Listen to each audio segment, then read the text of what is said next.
Hello. അങ്ങനെ വർഷയുടെയും വിവേകിൻ്റെയും ആ ഒരു എൻഗേജ്മെൻ്റ് അടിപൊളിയായിട്ട് കഴിയാണ്. ആദ്യം മാനസ കുറേയേറെ വേലത്തരങ്ങൾ കാണിച്ച് ആ ഒരു ഡ്രസ്സെല്ലാം കീറി പറിച്ചു വെച്ചിട്ടുണ്ടെങ്കിലും പിന്നീടാണെങ്കിൽ നമ്മുടെ കൺമണി തന്നെ പ്രശ്നങ്ങളെല്ലാം സോൾവ് ആക്കി അതിനൊരു പരിഹാരമാക്കി. അങ്ങനെ ആ ഒരു ഡ്രസ്സ് തന്നെ നമ്മുടെ വർഷയാണെങ്കിൽ ഫംഗ്ഷന് ഇടുന്നുണ്ട് കേട്ടോ. അതിസുന്ദരിയായിട്ടാണ് വർഷയെ കാണപ്പെട്ടത്. ഫംഗ്ഷനെല്ലാം കളർഫുള്ളായിട്ട് നടന്നു, ഡാൻസ് എല്ലാം നടന്നുകൊണ്ടിരിക്കുന്നു. ആ സമയത്താണ് അവളുടെ രണ്ടാനച്ഛൻ്റെ വരവ്. ആ രണ്ടാനച്ഛനെന്ന് പറഞ്ഞാൽ ആ രാഘവൻ. അയാൾ വന്നത് വെറുതെ ഒന്നുമല്ല, അലമ്പുണ്ടാക്കാനാണ്. അങ്ങനെ അതെല്ലാം നടന്നു എന്ന് കാണുമ്പോൾ അയാൾക്ക് കുരു പൊട്ടുകയാണ്.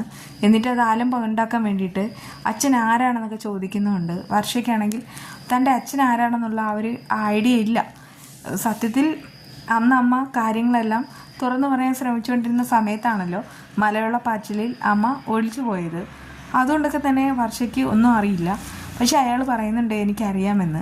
അങ്ങനെ അമ്പനാട് വിക്രമിൻ്റെ കാര്യങ്ങളെല്ലാം തുറന്നു പറയാനായിട്ട് പോവാണ് കേട്ടോ. പക്ഷേ പറയുന്നതായിട്ട് കാണിക്കുന്നതില്ല. എന്തായാലും വർഷയ്ക്ക് എന്ത് നല്ല കാര്യം നടന്നാലും അവളുടെ ജീവിതത്തിൽ അന്ന് തന്നെ ഒരു ദുരന്തം ഉണ്ടാവും. അതാണ് വർഷയുടെ കാര്യം. പ്രത്യേകിച്ച് അത് വസുന്ധരയെ മനസ്സിലാവാണ്. അല്ലെങ്കിൽ ഇവിടെ ഇത്രയും എല്ലാവരും സന്തോഷത്തിലിരിക്കുന്ന സമയത്ത് വർഷയ്ക്ക് മാത്രം എന്താണ് ഇങ്ങനെയുള്ള ഓരോ ദുരന്തങ്ങൾ വന്നുകൊണ്ടിരിക്കുന്നത്. അതൊക്കെ ഓർത്തിട്ട് അവർക്ക് യാതൊരുവിധ സമാധാനമില്ല. എൻഗേജ്മെൻറ്റ് കഴിഞ്ഞെങ്കിലും ആ ഒരു പേരും പറഞ്ഞിട്ട് വസുന്ധരയ്ക്ക് അങ്ങനെ സന്തോഷത്തിലും സമാധാനത്തിലും ഇരിക്കാനും കഴിയുന്നില്ല കേട്ടോ. ആളാണെങ്കിൽ ഭയങ്കര വിഷമത്തിൽ തന്നെയാണുള്ളത്. അതേസമയം വസുന്ധരയും ഈ ധനവും കൂടെ ചില കാര്യങ്ങളൊക്കെ തീരുമാനിക്കുകയാണ്.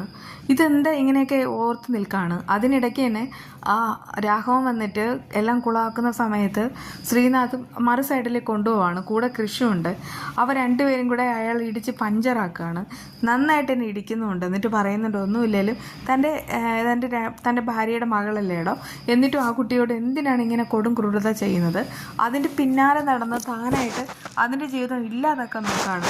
ഒരു പെൺകുട്ടിയുടെ ജീവിതം ഇല്ലാതാക്കിയിട്ട് തനിക്കൊക്കെ എന്ത് കിട്ടാനാടോ എന്നൊക്കെ ഇങ്ങനെ ചോദിച്ചിട്ടാണ് അയാളെ തല്ലുന്നത്. പക്ഷെ അയാൾ പറയുന്നത് ഞാൻ സത്യങ്ങൾ പറയാൻ തന്നെയാണ് വന്നത്, അത് പറയാതെ ഞാൻ പോകില്ല എന്നൊക്കെ പറഞ്ഞിട്ട് വീണ്ടും ചൊറിഞ്ഞു വരികയാണ്. അപ്പോഴേക്കും ശ്രീനാഥ് പറയുന്നുണ്ട് ഇയാളെ ഞാനാണെങ്കിൽ ആ ഒരു ഗ്രീൻ റൂമിൻ്റെ ഭാഗത്തേക്ക് കെട്ടിയിട്ടിരുന്നതാണ്. പക്ഷേ ഇയാൾ എങ്ങനെയോ അവിടെ നിന്ന് രക്ഷപ്പെട്ട് ഇങ്ങോട്ട് വന്നത്.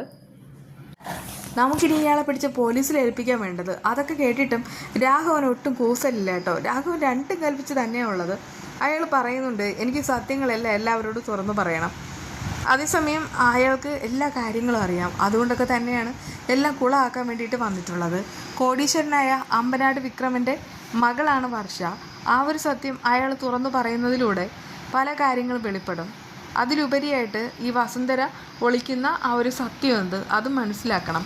വസുന്ധരയുടെ പ്രിയപ്പെട്ട കൂട്ടുകാരിയായിരുന്നു ലക്ഷ്മി എന്ന് പറയുന്ന വർഷയുടെ അമ്മ. അവർ തമ്മിൽ എന്തൊക്കെയോ കണക്ഷൻസ് ഉണ്ട്. ആ ഒരു ഫ്ലാഷ് ബാക്കും കാര്യങ്ങളൊക്കെ ഇനി അറിയാനിരിക്കുന്നതേ ഉള്ളൂ. എന്നാലും ഒന്ന് മനസ്സിലാക്കാം, ലക്ഷ്മിയെ പറ്റിച്ചിട്ട് പോയ ആളാണ് ഈ അമ്പനാട് വിക്രമൻ. അയാളുടെ മകളാണ് വർഷ. അത് 100% സത്യവും. എന്നാൽ ഈ ഒരു സത്യം അറിയുന്ന സമയത്ത് രാഹുൽ കൂടെ വേണമായിരുന്നു. കാരണം വർഷ ഇപ്പോൾ രാഹുലിൻ്റെ സ്വന്തം കുഞ്ഞി പെങ്ങളാണ്. വർഷയെ കണ്ട നാൾ മുതൽ അവൻ പെങ്ങളായിട്ട് തന്നെയാണ് കരുതുന്നത്.